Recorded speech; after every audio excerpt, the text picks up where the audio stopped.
Hello, friends, and welcome to Binge O'Clock, the podcast where we watch something and then we talk about it. I'm Joy Selden, and I've seen almost everything. I'm Danielle, and I've seen almost nothing. I'm Jill Friedman, and I have seen the entirety of Gravity Falls so many times I have forgotten that number. Nah. Woohoo!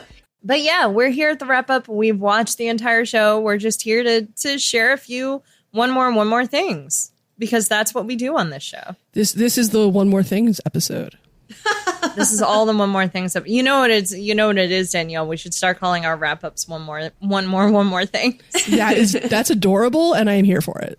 100 one more things, 21 more things. Like, what number do we put there? The Columbo episode. Oh, one more thing. Yeah. In Columbo voice. One more thing. I got one more question for you. Oh, one other thing. Everybody break out your Peter Falk. There's just one Peter Falk, and he is amazing. That would have been a hilarious person to add to Gravity Falls. Oh my God. Oh, he would have been so good. Yeah. Peter Falk would have voiced Shermie. If we'd ever gotten on-screen Shermie, Peter Falk is who I would have wanted. Remind me who Shermie is? The Stan's older brother. Oh. Or younger brother, depending on if you believe the baby is Shermie, which I don't. I know that I am now going against Word of God, but you know what? He also said all headcanons are true, so eat that, Hirsch. I don't know.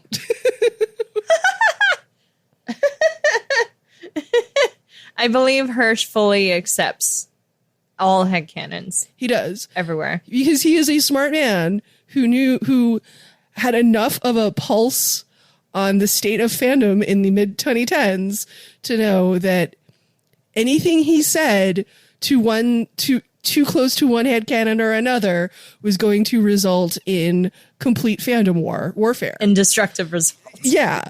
And so he was like, not on my watch. Word of God is you are correct whatever you just said.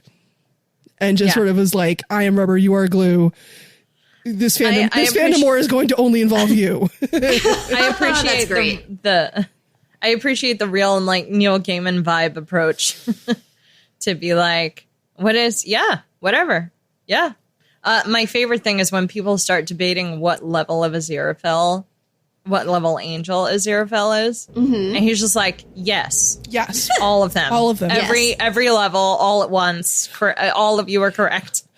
Oh no, that was Terry's purview, and he's gone, and he never told me the answer. Sorry.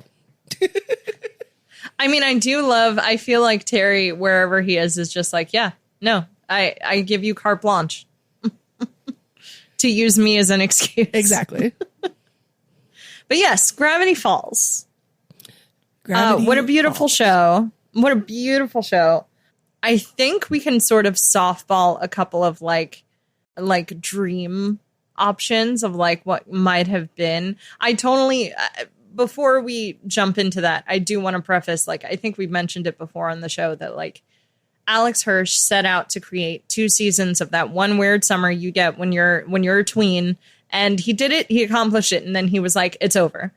I love that it's over. We have it and it's done. Mm-hmm.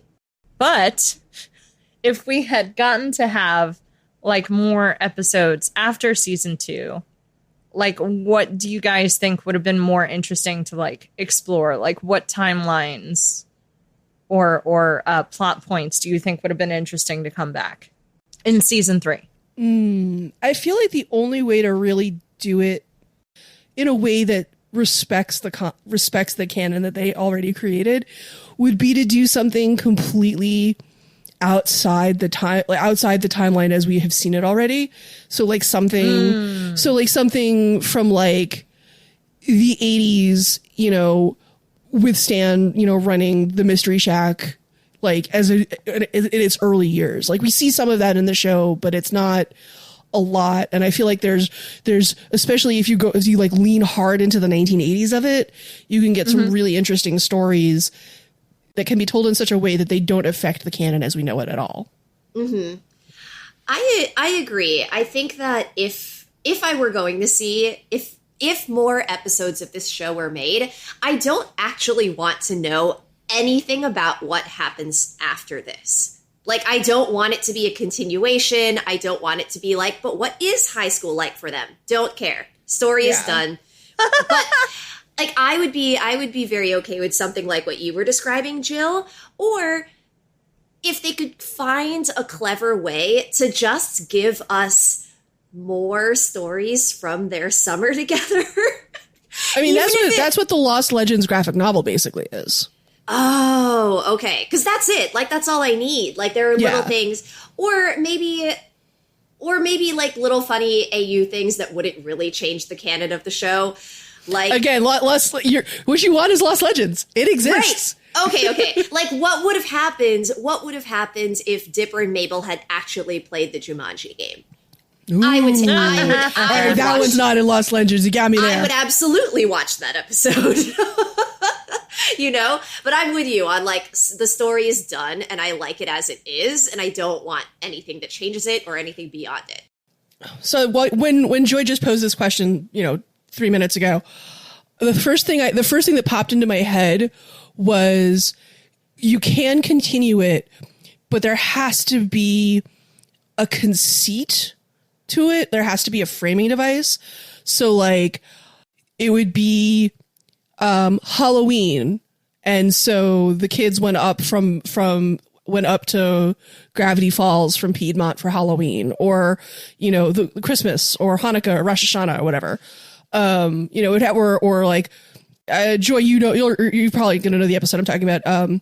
Depth Takes a Holiday from Daria, where the anthropomorphized personifications of various different holidays show up in Lawndale because they want to hire Trent to play in their band. It's so stupid. It's one of my favorite episodes. The fandom hated it because it was complete heightened reality, and that was so divorced from the rest of the show that everyone was like, what the hell is this? Anyway. Yeah, it's a real surreal moment in a show that does not really do surreal. No, it was so rooted in reality. But I enjoyed it. I loved it. I thought it was hysterical. That and the musical episode are derided for the same musical episode. We never got a proper musical episode. Right. Yes, we did get sock opera, but I'm talking like, I don't know why I'm singing, but it's is happening. Like something like that would have been outstanding. Yes, you're absolutely right. And I complained about this too, remember?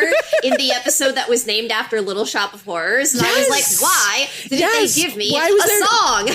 Right. Like, even if they didn't want to commit to a whole 22 minutes, they could have done it in one of those, 11-minute chunks. Mm-hmm. Yeah. I do think... I think media had like a backlash against the musical episode, and the 20 teens would be where it would have happened. Yeah. Because the aughts was where you had almost the 90s and the aughts was like all about the musical episode. Joy, like, what about you though? Like, are there any additional episodes you would have wanted to see, or what you think a third season could have looked like? I think I would have enjoyed more, because Disney Plus has collected all of the shorts. The shorts are that really Gravity cute. Falls did. They're super sweet. They're very short. But I think I would have enjoyed seeing something. I mean, I definitely would have enjoyed watching a season like what you both are talking about, where, we either take it far into the past, or they maybe fill in some of that gray space a little bit more. I probably would have been more interested in seeing just where they traveled to, and I follow someone who kind of does this in like a fandom way, which is so cute. I would have actually liked to see the brothers go traveling along the universes. The Sea Grunks. Is that what fandom calls them? That's what fandom calls it, yeah. I have a friend on Facebook who basically just poses as Stanford and talks about the different universes that he's visited. So like every post they make on Facebook is literally just like Universe 682. It's all bunnies. Weird, but cool, I guess. Please, if you please like tell bunnies. me these are public posts that I may view them, because this sounds amazing. I'll ask them if I can share these, because I think they're funny. I think they're very cute, and they just occasionally pop up on my feed. It's a real like I'm Rumpelstiltskin on Tumblr AMA. Right, exactly. You know? Yeah. It's very sweet. But I would have loved to see some stuff where it's like, cool, I fixed the machine. Let's actually do something together. Let's go have adventures. With the brothers, and like just seeing, like you don't even have to fully repair their relationship, but just kind of see like what that could possibly look like. But the relationship repair was the fun they had along the way. Like, that's the whole point.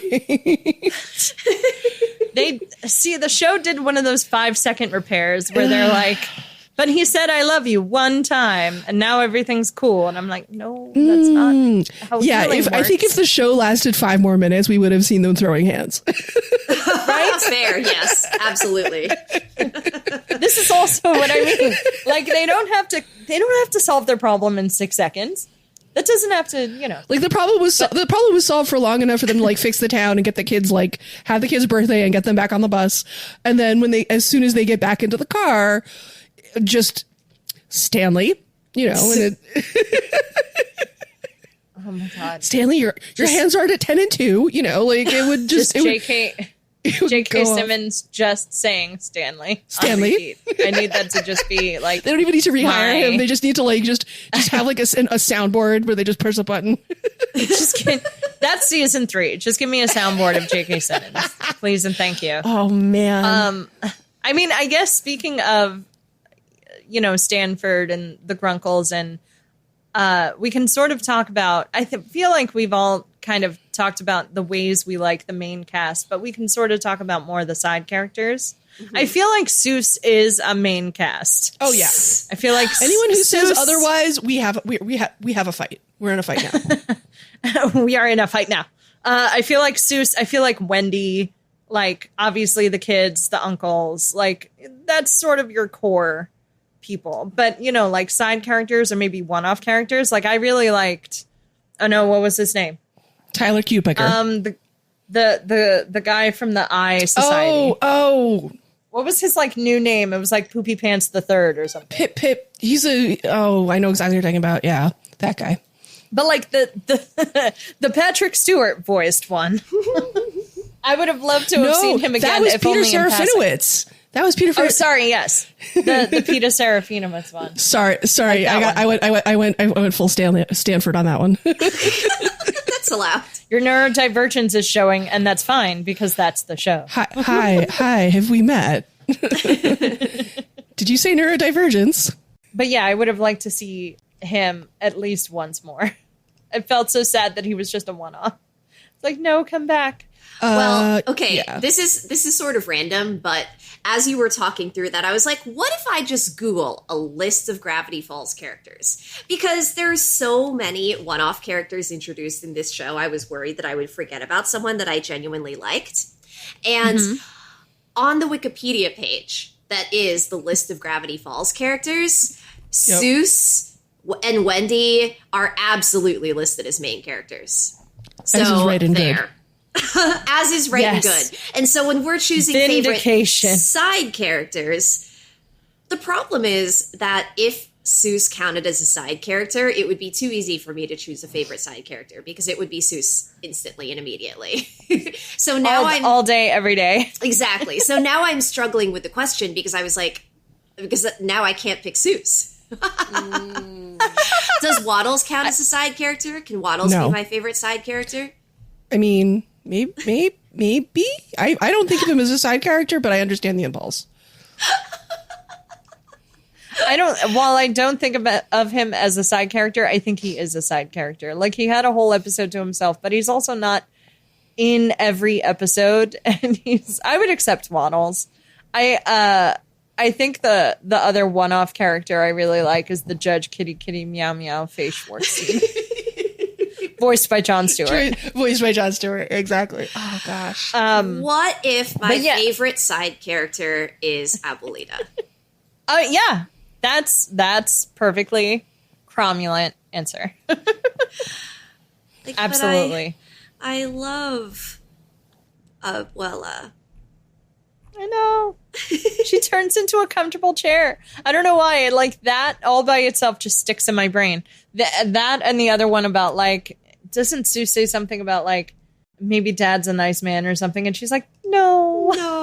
No, he is. Oh no, you're gonna see Abuelo in heaven, and she goes, no, he is not he there. is not there. He is not He there. is not there. And it's delivered so deadpan, and just like Abuela has seen some things, and she's not saying nothing. Like, 100%. How about least favorite side characters? Oh no, wait, Jill, did you tell us your favorite side character? I did not. My answer is Lazy Susan. Because I just Lazy love someone Susan is voiced a good by one. Jennifer Coolidge. It's a good choice. It's a good choice. My Lazy Susan stole every scene she was in. Oh, God. Absolutely. How about least favorite side character? Ooh. Preston Northwest. Yeah, no, he's a dick. Robbie Valentino. Robbie's up there too. Yeah. Ooh, I might have to. Robbie. I might have to go with you on that one, Joy. I can't think of anyone else, but oof, Robbie Valentino. I feel I like mean, you could Preston- straight up lift Robbie out of the show and you don't lose anything. like Fair. even if he's gone, a lot of the like Dipper Robbie conflict just becomes like Dipper versus himself, and that's perfect. We don't need anything else. Yeah. But I will say Preston Northwest is also very... Is it Preston? Preston. It is Preston. I mean, Okay, yeah. he literally abuses his child, I'm pretty sure, which is why I was like, and it's Preston. And it's Preston. Yeah. Like, Robbie is just sort The of a jerk personification who's of a everything I teenager. hate. Yeah. Like Preston, the thing about Preston is the kind of bad guy, and I'm using aggressive air quotes on that. He's the kind of bad guy, like, you're glad for his presence because the stuff that he catalyzes and causes is great. So like the thing where Bill rearranges his face. Yes. That I would not want to lose that. No, absolutely not. I almost might not want to lose the bit in The Love God where we see the evolution of Robbie from like this like cute little apple cheeked child to the, you know, awful person that we meet in the show. Like if we could somehow lose Robbie but keep his parents, yes. Oh, that's true. I did like Robbie's parents. His parents are a delight. Here's the thing. While I totally, again, respect to the 2-season arc because it is perfect as it is, I feel like Robbie is the Lars from Steven Universe. Yeah. Where had we gotten extra seasons, Robbie would have had an arc and it would have been... I mean, to be fair, I do trust the showrunner and the writers to actually make it satisfying. Yes. But I feel like it would have been an arc that also wouldn't have taken away how terrible Robbie was. And I think it's worth saying that it doesn't take away how awful Lars was in Steven Universe. Like, correct. Which is why he's my new favorite reference. It's just like people talk about Zuko and I'm like, right, but Zuko wasn't like the worst to begin with. Like he was pretty bad, but it was mostly like dad pressure. I mean, Lars and Robbie are like terrible people, like right? But I feel like the actual like person I would not want to be around analog for in the Steven Universe would be Ronaldo. Well, fair, but Ronaldo has zero arc, which is That's why true. it's Ronaldo. That's why, yeah. Ronaldo doesn't change. No, he's just an incel on the internet who just doesn't do anything. But yeah, like at least Lars is like, and I found my people, right. And they are not here on Beach City. No. You know, it's like those people you go to high school with, and then you're like, wow, yeah, you were terrible. Yeah, you meet them later, and it's like, I'm so glad you got your life together, and they're like, yeah, we don't worry, we don't have to hang out. I was like, oh, thank God. Yeah. But yes, Robbie needs a Lars redemption arc where all of a sudden he finds his people in like Decatur. in an alternate universe. See, right. like yes. In the version of this show where we get AUs, Robbie maybe finds his people. This time Robbie goes through the portal, and you know he runs into Lars, and they go off and have fun together, and someone write that fanfic. I'm not going to. Exactly. Oh my God. I don't have their voices. Otherwise I would, but somebody should. 10,000 words on my desk by Monday. I mean, I know I mentioned it before, but someone wrote a fanfic that was the coffee shop AU of Robbie and the Multi-Bear. And I just love that exists so much. I will mention it a second time on this podcast. Yeah. That's allowed. 10-10. No notes. So glad this fandom brought the heat. Yeah. Because that's what it needs. See, it's funny. Like, I know that we've talked about that character arc with Robbie before, but even now, like, would I be upset if the show gave Robbie a redemption arc? No, because like you said, like, I trust the show and I think they would do it well. But I think that I would rather see a Pacifica redemption arc. Yeah. Like, I would rather see that, and I would rather see Pacifica then become friends with. So there's a fic. I've kind of fallen off of it because the fic writer is still going, and I read this like 7 years ago. But it's this fic where the premise was it's following the kids in the year after, and Dipper and Pacifica stay in touch, and they fall in love, and it's very cute. But one of the things about it is Pacifica ends up going up to Piedmont to live with the Pineses because she can't deal with her parents' neglect anymore. Oh, yeah. And there's a great scene with the bell where Mrs.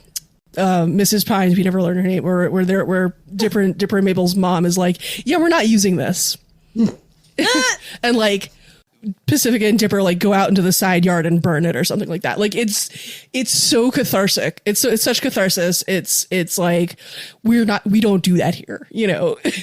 Yeah. Oh, I love that. Perfect. Because that bell was definitely a moment in that episode that I'm not going to forget, you know. And as I said at the time, I was waiting for your opinion on that specifically.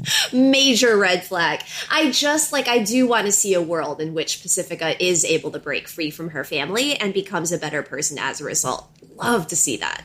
Yeah. Yeah. Because she's on the way. Like that process has begun at the end of the series.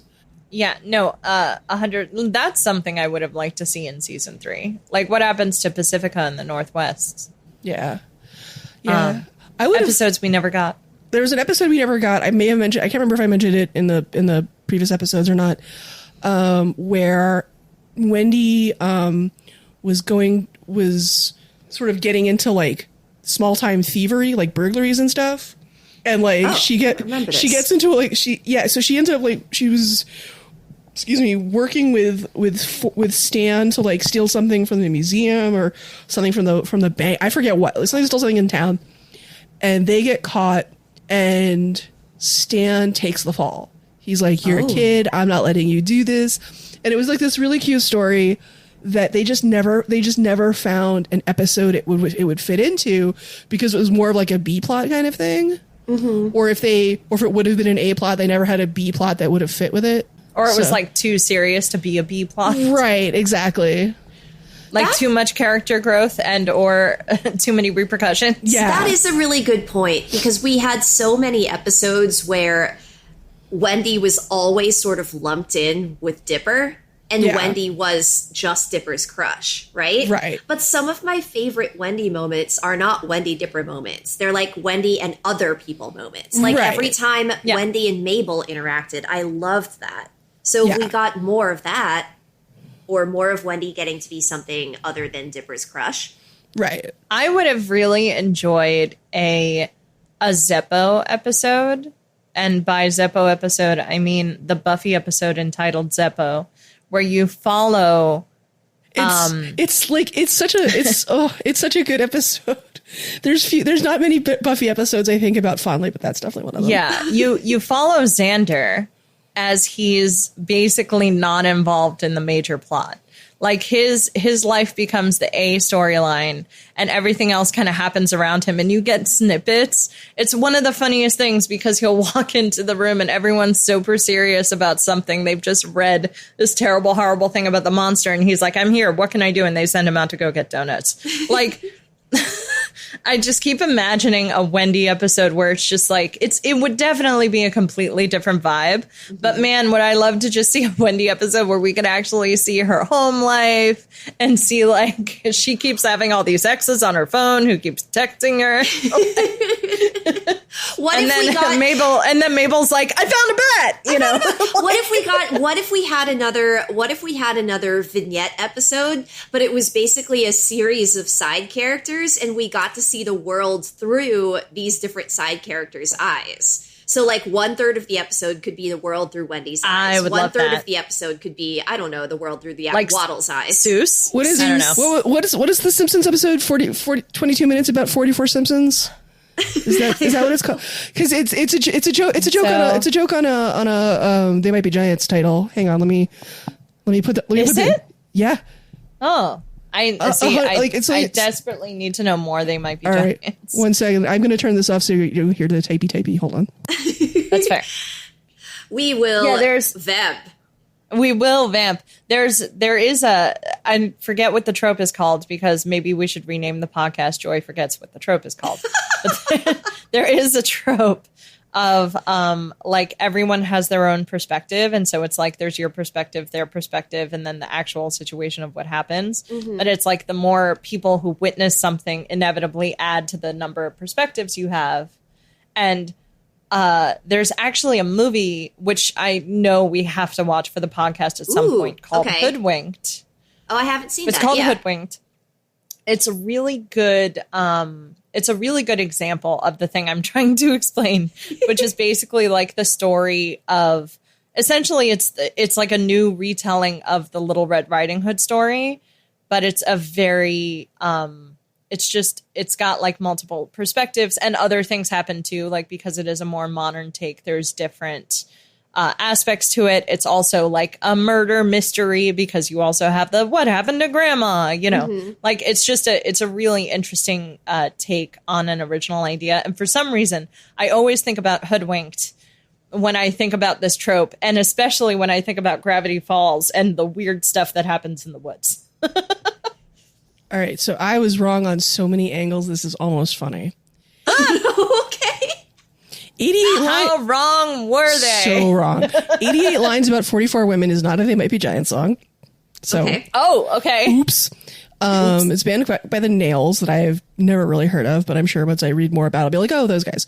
The episode I was thinking of is 22 short films about Springfield, the most famous of which is the steamed hams meme. Yes, the steamed hams.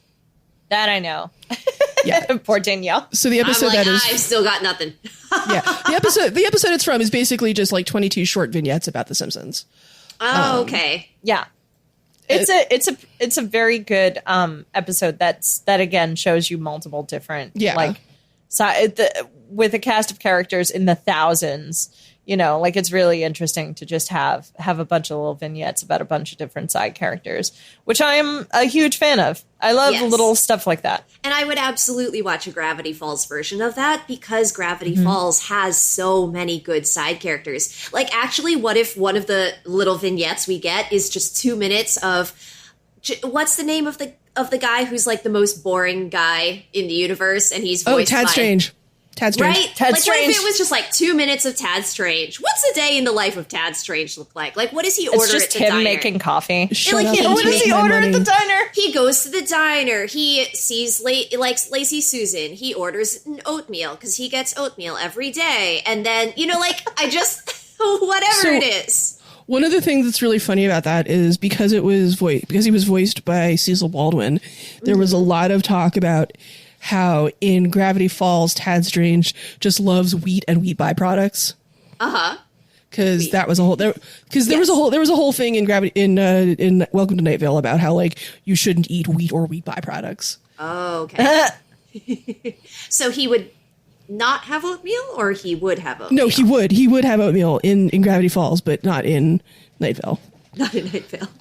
Well, now, Joy, I feel like we've sufficiently warmed you up, and perhaps it is time for the most fun game in this podcast episode, which is we make Joy pick her top 3 favorite episodes and rank them. For the record, Joy has listed 6 different episodes as being in her top either 5 or 3. So either you're asking bisexuals to make decisions, Danielle. It's a very and as every bisexual knows, question. The answer is all of them. Yeah. Like it's yes and. Well, yes and. Let the record show that Joy's favorites, as expressed in our podcast episodes, are in no particular order. Actually, no. This is in chronological order, as in is it in chronological order? Yeah. Well, because I sort of wrote them down like as I was listening to the podcast episodes, right? Mm-hmm. So in chronological order, your favorite episodes are Headhunters, Double Dipper, Boss Mabel, Summerween, Blendin's Game, and I can't remember the title, but the Haunted House episode. Look, they're all great episodes. Okay, here's the thing. Do you have a top 3? I do have a top 3. Here's the thing. I can't believe I didn't even talk about him, but I can't believe I didn't say that my top side character is the Time Baby, because it is. It's the Time Baby. The Time Baby is great. So I feel like you said that when we discussed that episode. Yeah. Like the Time Baby is perfect. No notes. Whole season about the Time Baby, please and thank you. I think Blendin's Game is obviously in the top 3 just for the Time Baby all by itself. Okay, that works. No, wait. Oh, no. Summerween, because I also had like literally a birthday that was just Summerween themed, and that I feel like that's a gimme. The problem is I can't choose between Double Dipper and Boss Mabel. I just can't. I'm actually shocked that the Haunted House episode is not making it into your top 3. I know. If I remember correctly, and dear listeners, perhaps I'm not. I'm reasonably sure that you said the Haunted House episode was your number 1 favorite. I mean, it's entirely possible. You know what? I did. You know what? I think in context, it might have been one of those things where you were like, "This is my number 1 favorite," almost like standalone episode, if that makes sense. Like an episode of Gravity Falls. Oh, that's the Northwest Mansion mystery, right? That episode. Yeah. Sorry, I can't remember the title of it. It's Northwest Mansion Mystery. Oh, that's the name of it? Okay. Yeah. Yeah. It is one of my favorite episodes, but in that way that it's like, yeah, I think I remember what you're talking about now, where I'm sure I probably brought up Girl in the Fireplace as the Doctor Who one. Yep. Yeah, because it bothers me personally. Mm-hmm. But this genuinely feels like a standalone episode that even though it happens very late in the series, you could still show it to people and they would they don't need to know. They don't need to know all the background. It's all neat little bow and people can just experience. I mean, honestly, Ford isn't even in it. So no, this is how we're going to mean. It's before he shows up, basically. Yes. Yeah. Because the end of the episode is Fiddleford being like, "Hey, the laptop's screaming." Mm-hmm. Hey, the laptop's screaming. And then the next episode is not what he seems. So yes, yeah, exactly. It is my favorite in that way that it's like, if somebody asked me to choose what episode should I watch, I will always choose Northwest Mansion Mystery. Yes, so I think we can cheat the game a little bit by putting that one in its own very special category. So Northwest Mansion Mystery goes in a special little box off to the side. Okay, so then far now your fate. Now you still have to pick a third one, but you have Blendin's Game. I do have to pick it. I think I've taken Headhunters off the list. Remind me what Headhunters was again. That's like the second or third episode. The Wax Museum episode. Yeah. Oh, right. With the absolute murderer's row of guest stars.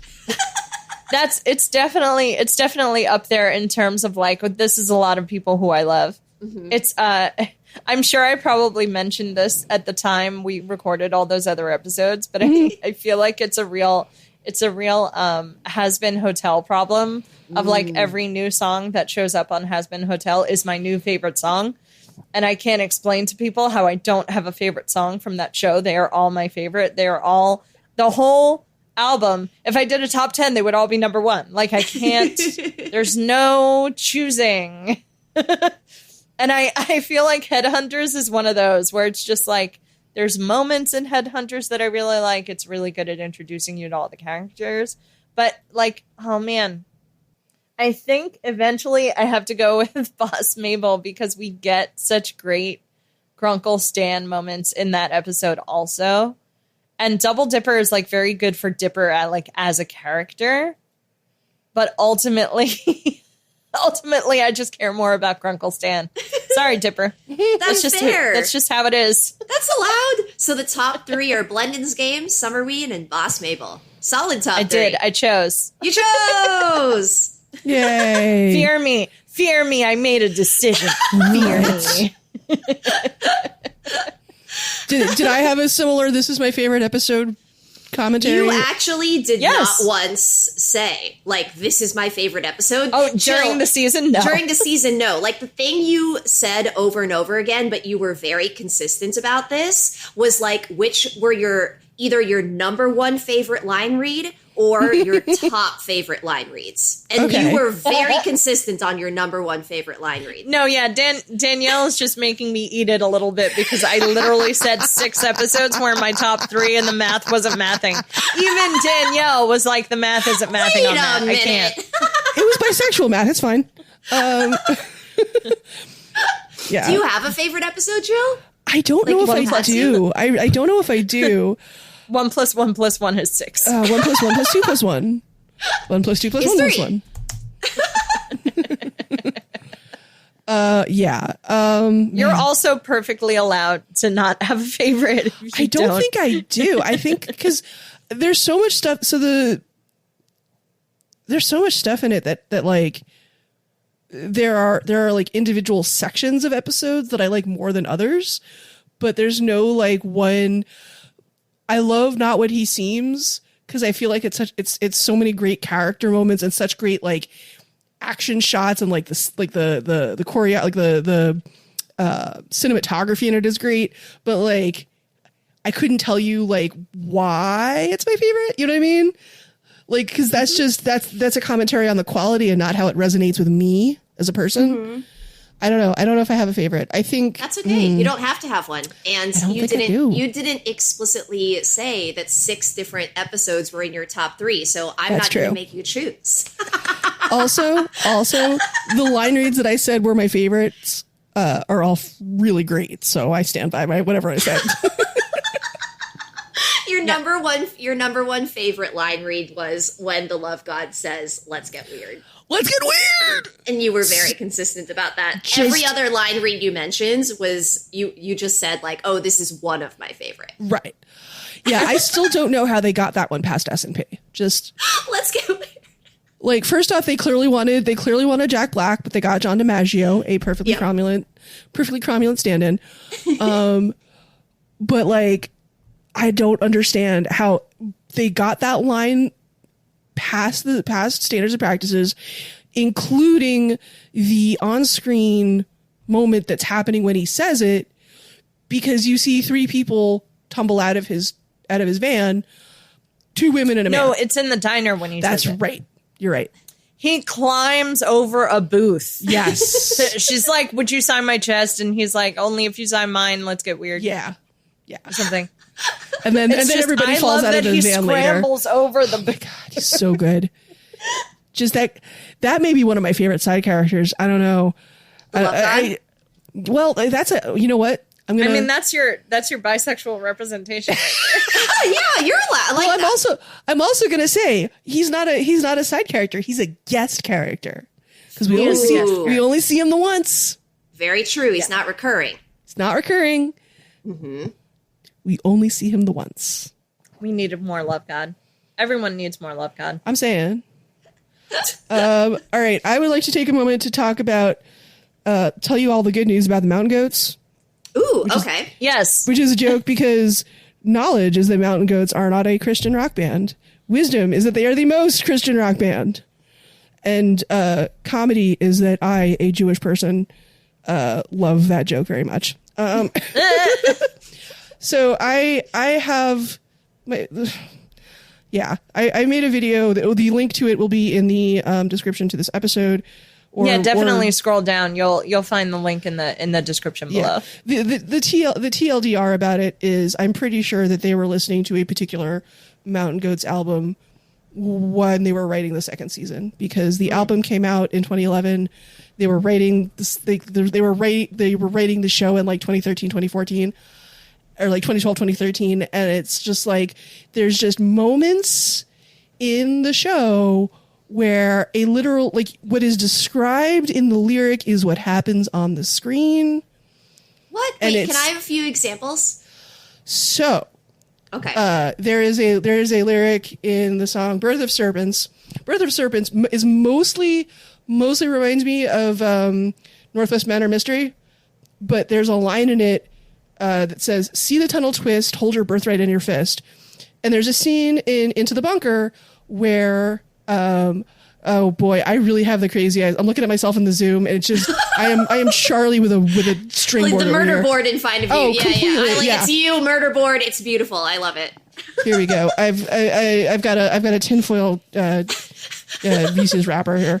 But like there's that line that happens, and in Into the Bunker, there's a scene where Wendy is like in a twisting tunnel, and she grabs her axe and like uses it to like attack the shape-shifting monster. Oh my gosh. What is her birthright? Her axe, because her family are loggers. Yeah, her family are loggers. Mm-hmm. There's another line in that see that young man who dwells inside his body like an uninvited guest. I mean, what is that if not a description of Dipper Pines? Yes. Yeah. Oh, interesting. Okay. I created a whole Tumblr blog called on Tumblr I called it Pines Twin High Maintenance Machines. On Twitter it's called Going to Oregon. I wish I had called it that to begin with. That is a Mountain Goats joke because Mountain Goats have a whole bunch of songs that are like going to a location, and it's like a bunch of different songs. And like there's no, and the cool thing about it is like there's no common vibe, because one going to song will have a completely different tone than another one. Mm-hmm. But anyway, and there is no Going to Oregon, so mine now. Wait, so out of curiosity, putting aside the similarities between the lyrics and what happens in the Gravity Falls episodes, like, is there any indication that the show writers are Mountain Goats fans? Like, do we know about that? Oh, they are. Okay, yes. Okay. Oh, yes. One of the things in my video is how there was a tweet Alex Hirsch posted once where he was like, when we were doing the time-lapse scene in Tale of Two Stans, when Stanford has already gone through the portal and Stan is like living as Stan Pines in the Mystery Shack, he posted saying that it was supposed to be like our house in the middle of our street or something like that. And I made a joke. I was like, really? I thought it was. And then this song called Prowl Grey came. And he liked the tweet. Oh my gosh. And then in 2020, when everyone was, making bread, I was like, I will finally get into music fan vids. And I made a fan vid to it.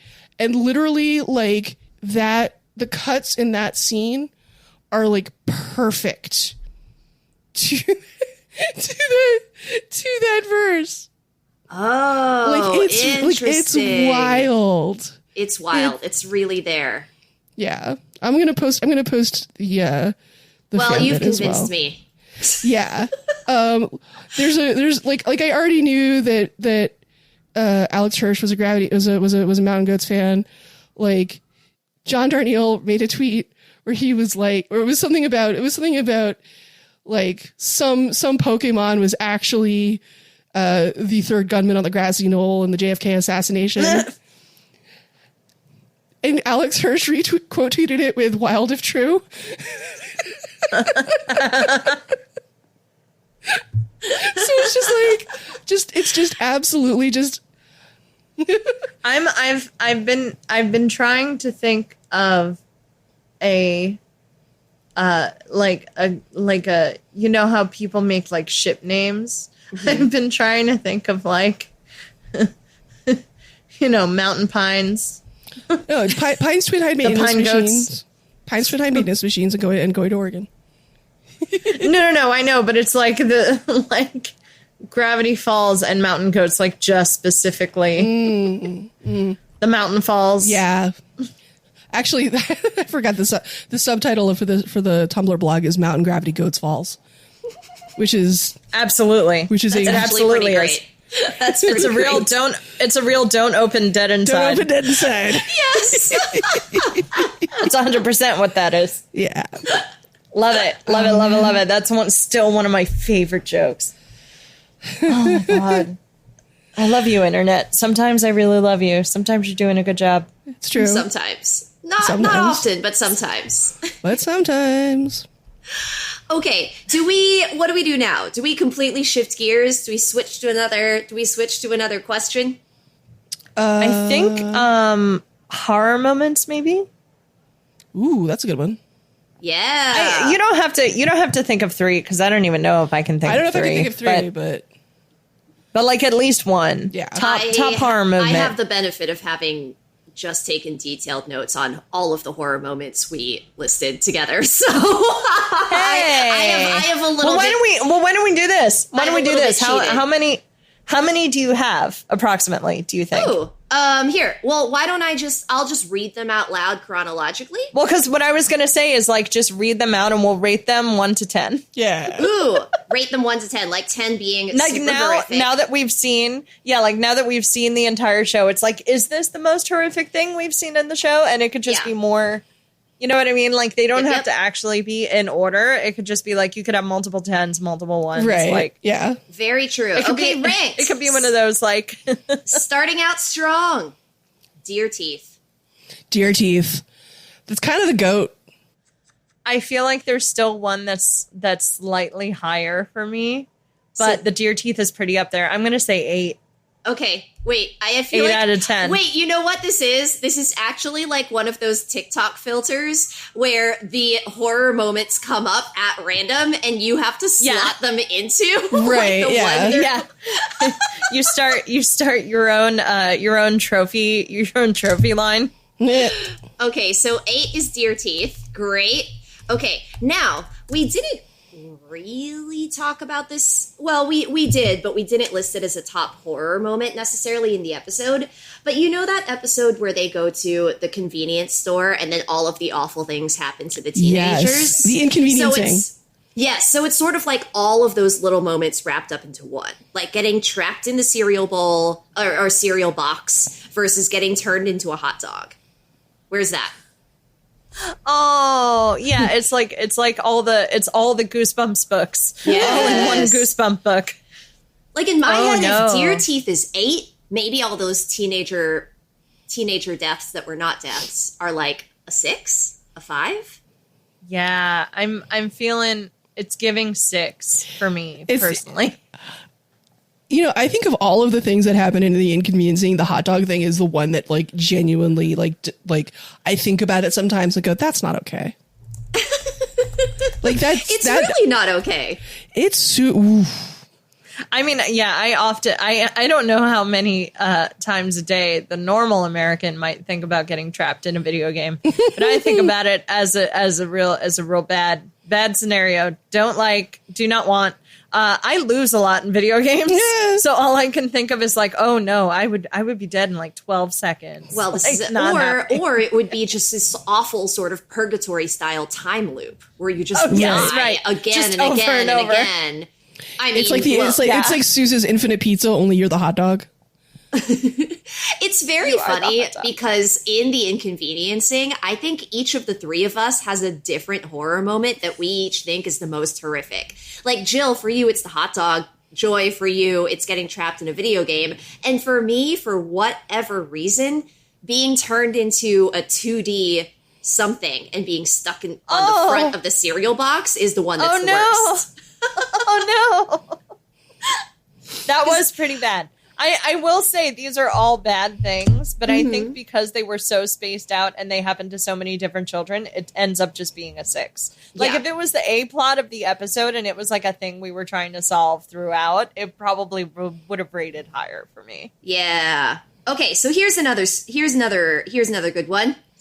The Dipper Mabel combo creature. 10. Yeah. Yeah. 10? Like, it's that and the deer teeth for me really just sort of. The only, I will put it this way.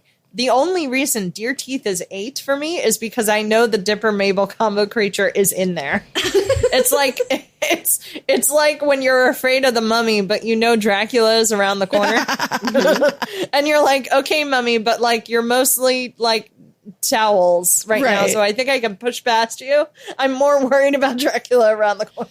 Okay, well then you're gonna love this one because this one's gonna be up there too. When Darlene slips into something more horrifying. Oh yeah, that would be when she Giant opens her spider? mouth. No. Yeah, she opens her mouth and then her mouth folds back so that the human head turns inside out and becomes a spider head. Oh my god. I feel like you know what's funny? Oh, sorry. Go ahead, Jill. I was just gonna say, like, that is genuinely horrifying, and it is very body horror. But it's so funny to me that I wouldn't put it even. It's not even on this list for me because it's the sort of thing I look at and I just sort of giggle hysterically, even though I am legitimately like scared. It's not. It's so ridiculous. Mm-hmm. It's like a crying laugh emoji. Yeah. But like, which is funny because obviously it being is turned also into very cartoony. Yeah, so. Like obviously being turned into a hot dog is not. Like, it's not possible. It's not likely. So there's still like that one should be funnier than it is to me. But I think just the animators just really, put their whole animussies into it with with a look on the guys. I forget which guy it was. It's not Thompson. It's the other two. Mm-hmm. Is it not Robbie? No, it's not Robbie. It was I think it's the guy with tattoos goes on the cereal box. I think it's the other guy. I don't remember. Whatever, the other guy. Yeah, it's fine. Either way. No. Either way, it like there's even though it should be more terrifying, even though the spider thing should be more terrifying, it's so ridiculous.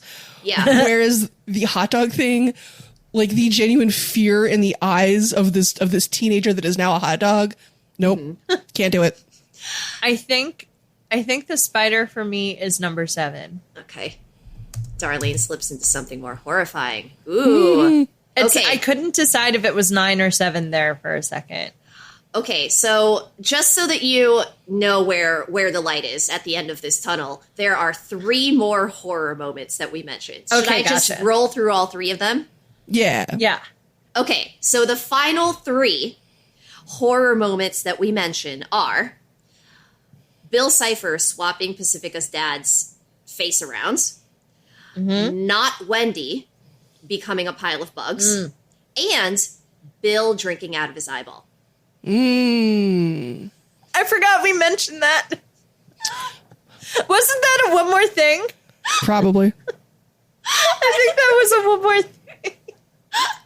So those are the last amazing that it made the list as a horrifying thing because it was a one more thing. Okay. Well, bugs for me, I think is going to have to be like number 9 on my. I appreciate that Danielle's keeping track of my numbers specifically. I am because I'm not going to keep track of them. She's an amazing stenographer. No notes.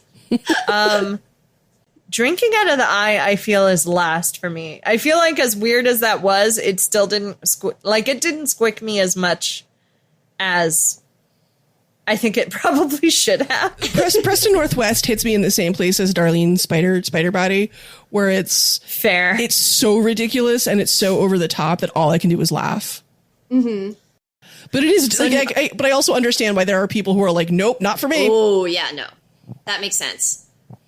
Joy, let's see. You have 10, 9, 8, 7, and 6 covered, which I guess means 5, 4, 3, 2, 1.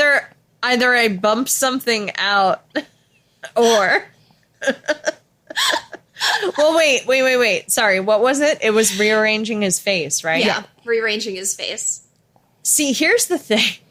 Much like Jill with your it should be horrifying, and yet I'm just laughing. Mm-hmm. Had that been a live action where swapping around his face, I can't tell you how many times I've seen a live action something where they messed up someone's face, and it was absolutely like, oh no, do not want, absolutely not, no, thank you. Even the Fringe version of that, right, where all the orifices close, because it's live action, that's scarier. I think that totally makes sense. Or the idiot's lantern from Doctor Who, where their faces are sucked in by the TV. Ooh, yes, that one too. Literally, like even as far back as like Matrix. Like, Matrix, where he like basically his mouth basically loses his mouth. Yep. Yes. Oh, I remember that. Look, I don't remember a lot about the first Matrix movie because it didn't hit me the way it hit some other people. That I remember, though.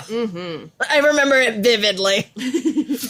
But in that same way where it's like, if it was live act, it's more the implication of it. And if I think a little too hard about it, it is horrifying. But because it was a cartoon, I feel like it's honestly on the same, like, I feel like it's tied for 8th place for me with Deer Teeth. Like, again, if I think a little too hard about Deer Teeth, it's horrifying. If I think a little too hard about somebody rearranging someone's face, it's horrifying. Like, it's just so weird. It's a very weird, uncanny valley. Like, because you're a cartoon, you got away with it. Yeah. I think that makes sense because there was another moment, and I did talk about this in the podcast episode, but like another moment that I think would have been horrifying if it had been live action, but wasn't horrifying in the animated version of this, is when all of the trophy animals come alive in the Northwest Mansion mystery episode. Because when they came alive, they were still in parts. I know. And like still attached. They were still like taxidermied. Like, yes. Like in a live action version of this show, I think that could have been very scary, but it was zero scary because it was anime. Yeah. Right. But they still got away with the blood coming out of the eyes, which I'm still stunned. Oof. Yeah. See, it could have been very scary. I think they did it. Yeah, no, I mean, I kind of love that the Dipper Mabel Cabo creature won. It was always going to be my number 10. It was always going to be my number 10. Absolutely. Again, it's my Dracula. It's around the corner. Well, what's really funny too is like when that happens, Dipper. We see Dipper's face in a particular pose in Northwest Manor Mystery. When he's turned into wood, it's the same pose. Oh yeah, I forgot about that. Horrifying. Horror struck for eternity. I feel like we did it unless people feel really strongly about talking about who they see themselves as or who would they be like besties with. But I feel like we covered pretty much everything else. Unless you have one, Jill, we could talk about it. I mean, honestly, chat about it. Honestly, anything I have to say on this particular topic, I do not feel comfortable talking about on a podcast. And I will let you two, as my friends, enjoy the mystery about that. We will talk about it when we're not on record. But it's fair. Not live. Not for the public. Not for public consumption. Nar. Close your ears, friends. An off the pod conversation. Yeah. Like if you thought I got Charlie with the string board on the music thing, this is like, honey, it's time to stop posting. Take away their keyboard. Take away their phone. Basically. I have lost posting privileges from myself. Top Mabel sweaters. Just your faves. The Inconveniencing, the musical note. It is my favorite. I have a t-shirt. I think the musical note's pretty good. I'm going to be very on brand and go with the super glittery cat one. The glitter cat's good There's too. No wrong answers here. None. No wrong answers. You know what it actually is? I think all of my favorite sweaters of hers are the sweaters that look like they are textured in an interesting way. Mm-hmm. Like the sweater that has like literal Christmas lights stuck to it. Or the sweater where she's like clearly sewn a picture of whatever of waddles onto it. Or like the glitter cat one. Like if the sweater looks like it feels like something that is not a sweater, then it's in my top Mabel sweaters. That's totally fair. That's an excellent answer, honestly. Gosh, this is going to be like a choose 3 and it's actually 6. I'm just going to choose one at random. I do like that there are 2 Mabel sweaters that have Mabel on them, like just her name. Yes. But one of them is stars and like a rainbow, and the other one is literally just her name. Like, it's so chill. And I'm just like, but I love that there are 2 of these. Just like the cat, like there are multiple cat sweaters. Yes. And I probably would end up being like anything with a pig on it, because besties for life. Absolutely. Besties for life. Besties for life. Glitter cat Ride or die. sweater. The question I have That pig is remaining ride for or that die. sweater, though, is what does the glitter cat sweater smell like?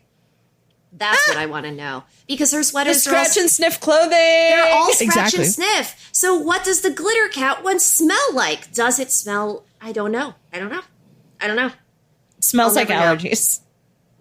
Well, that's the thing. Like, it could either smell very much like a cat, so that when you bury your face in the sweater, it's kind of like burying your face in a cat's belly, which Ooh, is I like that.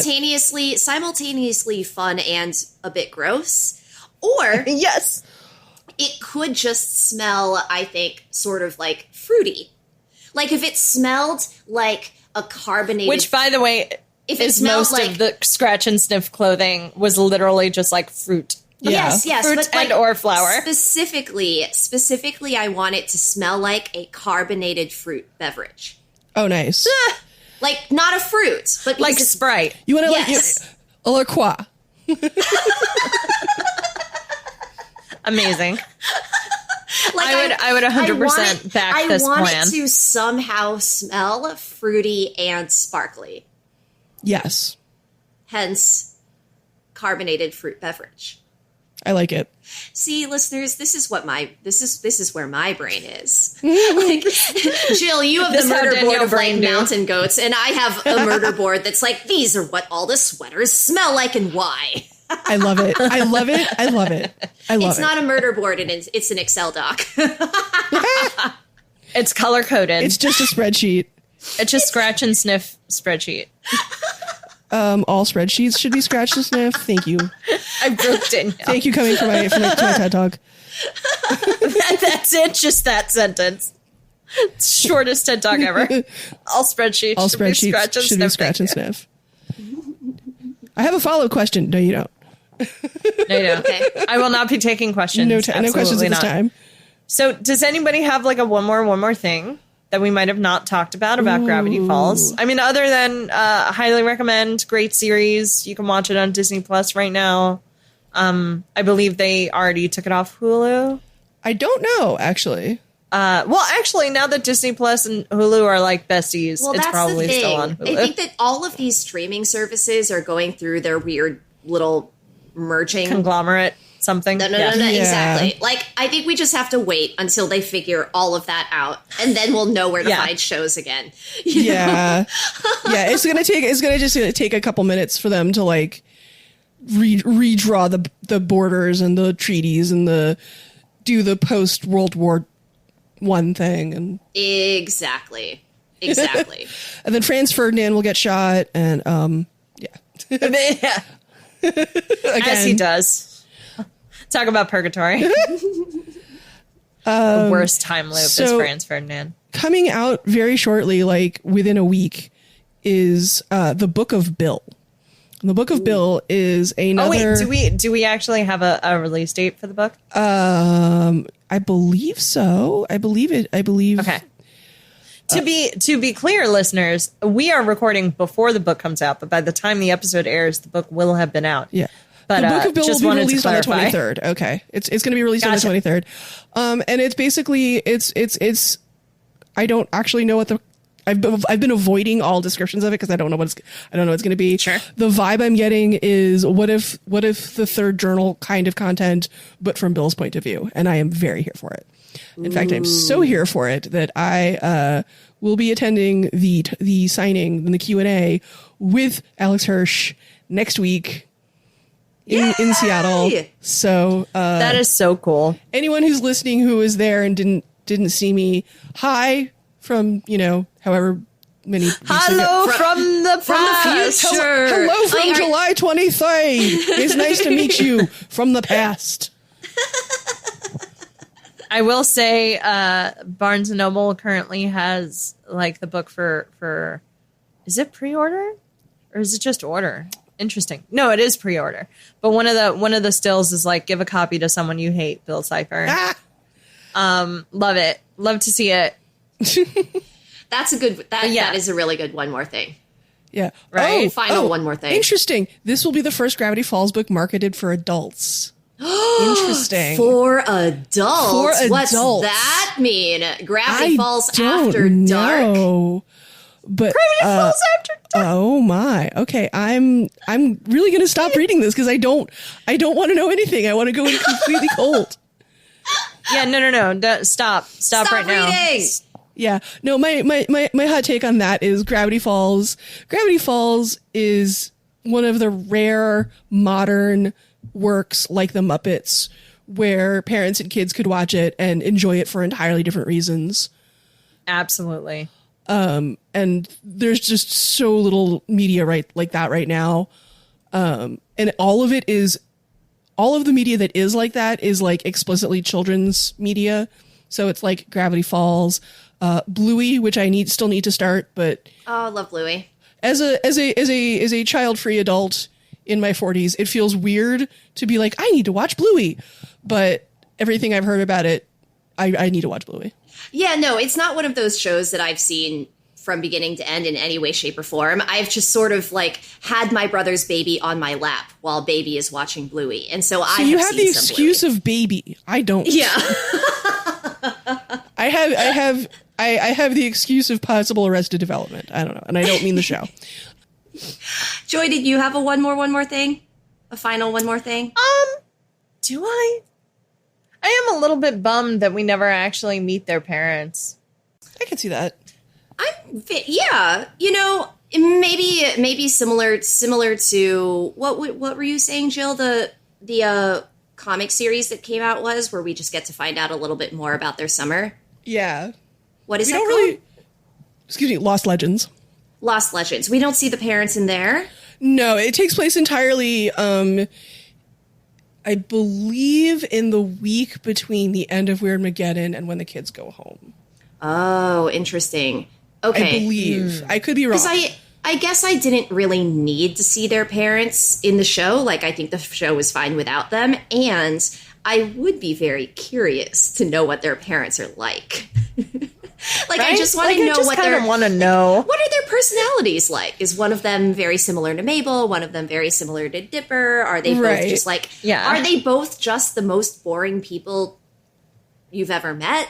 And somehow, do they just kind of exist? Are they accountants? I mean, right. Like part of it is that just given like the ages of the kids and what we know about them and the parts of Alex Hirsch's actual life that he put into the characters, like I feel like I know their parents. I went to a computer camp when I was a child. Yeah. From the ages of 10 to 16 through 16. I went to this summer camp in Newton, Massachusetts. That was a computer camp. I was one of like 10 girls the entire time. Like it would just exactly. When I think about who were Dipper's parents, like who were Dipper and Mabel's parents, I think of the people I went to that camp with who were much older than I was.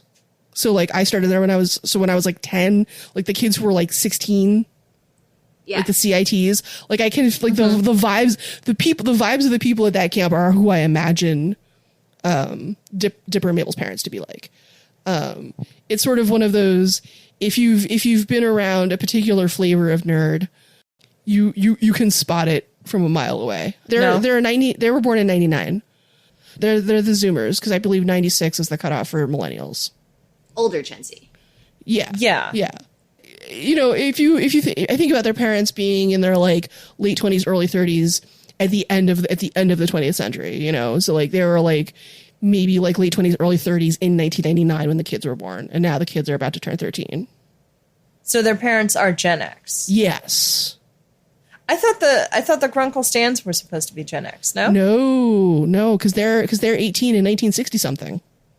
So weird. I could have sworn we had a whole conversation about how the Grunkles are like latchkey kids and like. I mean, yes, kind of, but they were definitely boomers. They're definitely boomers.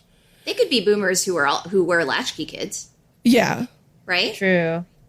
Yeah. Like they were definitely in the episode The Tale of Two Stands, we find out that they were like seniors in high school in the late 60s. And there's a shot in the principal's office and there's a picture of the president. The president is Nixon. And that's right. sort of, and then there's that one that's like that weird throwaway line, Jackie O, what a fox, you know? So like, best line read. Right. They're definitely, the stands are definitely like older boomers. But like, gotcha. But this is where Who is the Baby comes into it, right?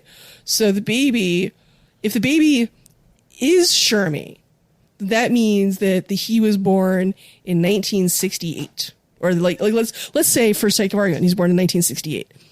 So if he's going to have children who are old enough to have children by 1999, a whole lot of stuff has to happen. That it would basically require 2 teen pregnancies to occur. Not to put too fine a point on it. Like, yeah. Whereas, as I am a baby truther, I believe that the baby is Mabel and Dipper's dad. See, I always thought it was Mabel and Dipper's mom. But see, this is what I mean. It's like weird that we don't know that. Like, I thought when Stan calls their parents at that one thing when like Gideon like buys the Mystery Shack. Yeah. And he's just like, oh, so I can't even feed your kids anymore. I think I should send them home. Right. I love how that's just kind of like forgotten. I feel like where is this parent that's like, our children aren't even eating and don't even have shelter. That's like 2 of the big things. This is why we sent them to an older relative to begin with. Mm-hmm. We have a concern. Somebody with a stability no longer has a stability. Oops. But like it was such a weird thing because my brain is like telling me that this was obviously a call to a younger sister. But I'm perfectly happy to be wrong about that. But that's the other thing too, is like Grunkle always made me think they were they're their granduncles. Mm-hmm. Yeah, so it's not their sibling who would be a parent to either Mabel. No, their or sibling Dipper. is the grandparent. Shermie, their brother, is their grandfather.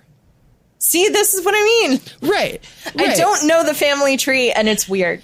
Yeah, so it's weird. The family tree is basically... There are holes in this family tree. There's Mabel Dipper, a void, and then above that, a void, and then above that, Stan and Stan. A void. Right.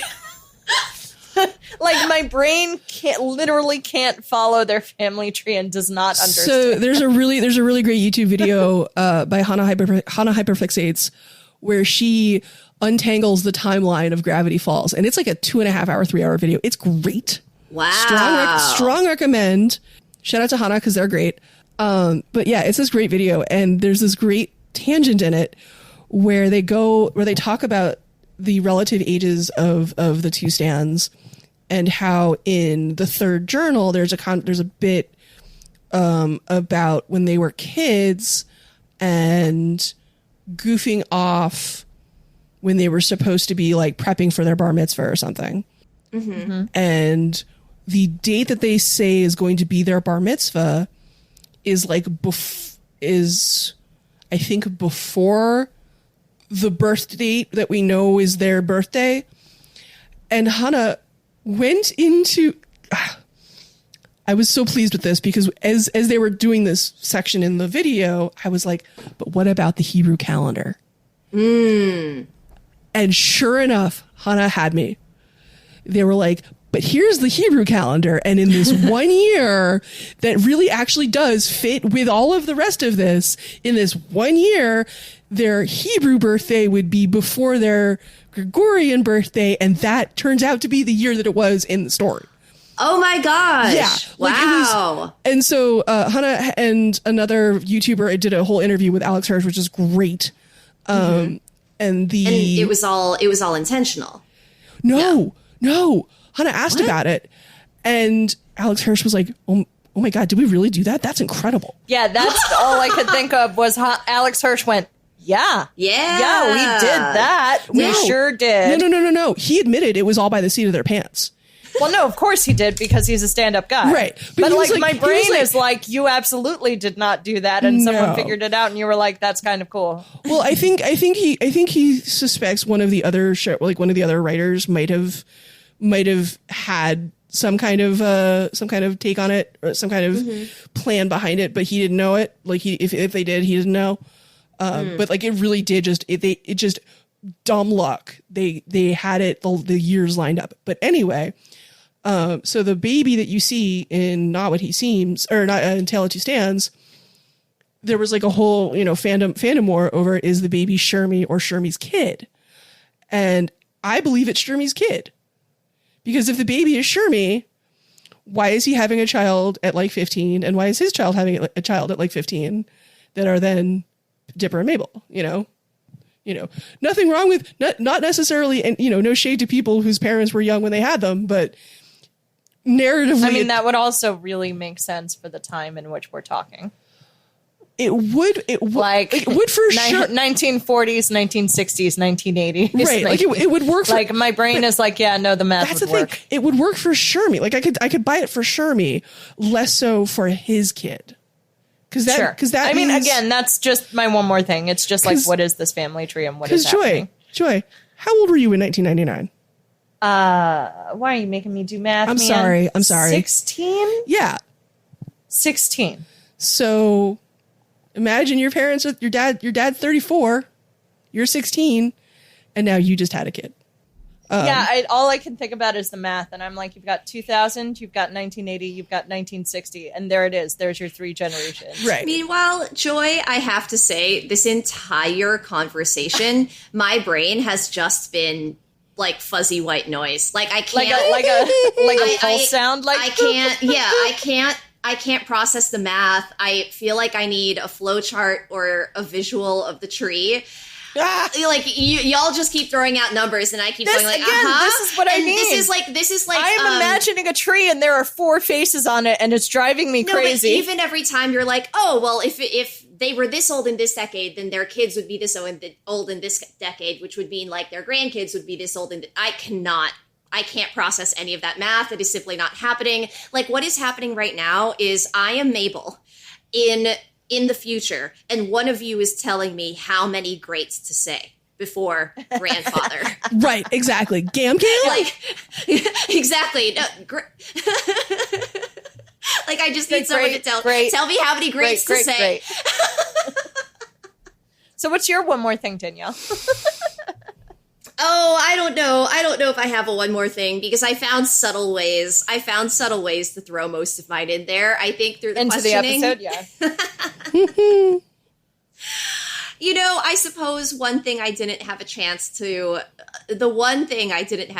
say was that there are a few things in these episodes that I think would have been fun if they had come back in later episodes. And one of them is the pneumatic tubes. More pneumatic tubes, please. They're in the town. We know they're in the town. We know they're everywhere in the town. Why aren't you using them? Use them. I am once again saying Lost Legends. Okay. Because so my one more thing is just that, like, I clearly need to read Lost Legends because everything I want to see more of is in there. Honestly, it's a delight. It is just such a delight. My favorite still is there's 2 that are amazing. One, the art was done by a fan artist, so I automatically have a soft spot for that one. And it's where it's basically they find all of the alternate Mabels. Nice. Okay. Yeah, it's great. And then there's also one where they basically go into Comics Land. Mm-hmm. And everything is done in the style of different kinds of comics. So there's like an Archie, a Peanuts, a Batman, like it is done like they're walking through the Saturday morning cartoon, like the comics in the newspaper, and it's adorable. And it's basically, if you ever read Scott McCloud's How to Read Comics, it's basically they were like, let's have fun with this. And that is such a cool concept. I love that. Fun fact about me, I took a college course on graphic novels, which is why I've read that book. Same, honestly. Yeah, random fun fact. Okay, is that it? Did we do it? Are we done talking about Gravity Falls forever? We're done talking about Gravity Falls. And I will, just before Jill gives us the notes of where to find them, the next show we're going to be talking about is Babylon 5.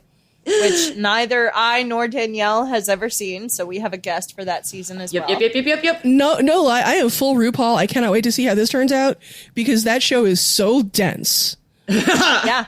There is so much. I have never seen it, but I have watched Deep Space Nine. That's a joke that maybe you understand by now. But... We do because we've already started recording some of the episodes, but only because of that. Right. Had I not seen some of the episodes, I would not have gotten that show. I want to watch it, but there's just so much of it. I'm just like, I don't know if I can, man. I just finished rewatching. It's honestly a little bit like popcorn. It goes a lot faster than you think. I was going to say, it is dense, but it's very watchable. Like, very it's dense, watchable. But weirdly episodic. So here's the fun part. Let me give another correlation. Yes. Another very, very dense space show, for lack of a better way to categorize them, is The Expanse. Yes. The Expanse is incredibly dense. I liked it quite a bit. And I couldn't watch more than like 1 or 2 episodes of The Expanse at a time because it was just too much TV. I don't feel that way watching Babylon 5. Well, that's cool. Yeah. Mm-hmm. So, if that's at all helpful. I wish anybody who had tried to sell me on Babylon 5 in the last 30 years had said any of that, because they didn't. I think it really sucks in a lot of people who are very staunch, diehard science fiction fans who have like murder boards about all the different things happening in that show. If you're not that person, you don't need to. Right. You can still enjoy the show. You can enjoy the show with or without a murder board. Right. Oh my gosh, wait. That needs to be like a special category of TV show. Can be enjoyed with or without a murder board. With or without a murder board. Like there's stuff going on that you can murder board if you want to, but if you don't want to, you can like that. You know what shows like that? Psych. You can murder board Psych the is also hell like out of Psych, or you can just be like pineapple. Like it's fine. You can go either way, and it works great. And you can even go back and forth depending on what episodes you're watching. But like having just rewatched all of Psych, I can definitely file it under murder board optional. I wish that could have been the name of this episode, but it has to be called Wrap Up. What a pity. Wrap Well, up. it could be, couldn't it be wrap up, Gravity colon. Falls Wrap Up? Exactly, colon. Murder board optional. So yes, Jill, where can the people find you? The people can find me mostly on Blue Sky these days. MXLABRADORITE. Gosh, I finally got it. Yay!